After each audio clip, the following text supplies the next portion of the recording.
السلام عليكم. عليكم السلام ورحمة الله. لعمو تفضلوا. عمو سؤال. اسأل. الإمام الحسين شلون مات؟ الإمام الحسين عليه السلام كان يضرب نفسه هو يستشهد، هو وعائلته وأصحابه سلام الله عليهم.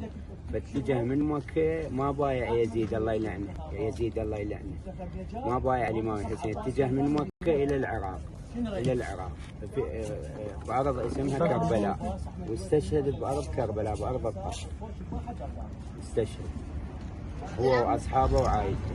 عمو سؤال، ليش الإمام الحسين ما رضى يبايع اليزيد؟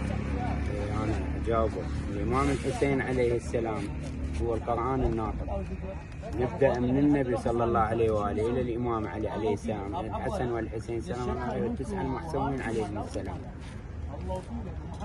إلى أن نوصل الإمام المهدي حتى الله فرجه. الإمام الحسين عليه السلام القرآن الناطق وهو الإيمان كله، فما رضى يبايع يزيد الله يلعنه، لأن يزيد فاسق شارب الخمر وملاعب القردة، ملعون يزيد لعنة الله عليه، لعنة الله على بني أمية وبني عباس، ولعنة الله على بني مروان وبني زياد.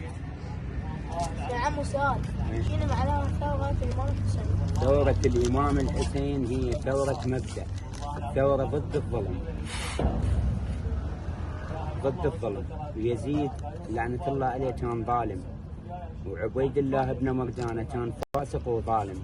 فالإمام الحسين من شاف الخلافة صارت اليزيد، الإمام الحسين تدرك قال إني لم آتي أشرا ولا بطرا، بل أتيت لإصلاح أمة جدي رسول الله صلى الله عليه وآله.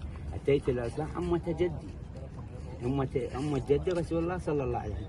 فحارب ابن مرجانة لعنة الله على ابن مرجانة، حاربه يدري اكو قتل واكو شهاده راح تصير، ورسول كلمه الامام علي، والامام علي كلم الامام الحسين عليه السلام، كل شيء يدري، ويدري عياله ينسبون. فضحى من اجل الله سبحانه وتعالى في سبيل الله وفي سبيل الدين وفي سبيل المذهب. الامام الحسين استشهد الامام الحسين عليه السلام. فاحنا هسه هاي تعتبر هم شلون نقول ثوره ضد الظلم، اللطم والمواكب هاي كلها خيرات الحسين عليه السلام. عرفتوا شلون لولا؟ فاحنا لازم نطبق مبدأ الحسين عليه السلام. وشنو مبدأ الحسين عليه السلام؟ هيهات من الذلة، لازم كل ظالم نوقف بوجهه، ما نسكت. الساكت عن الحق شيطان آخر، كل ظالم لازم نوقف بوجهه،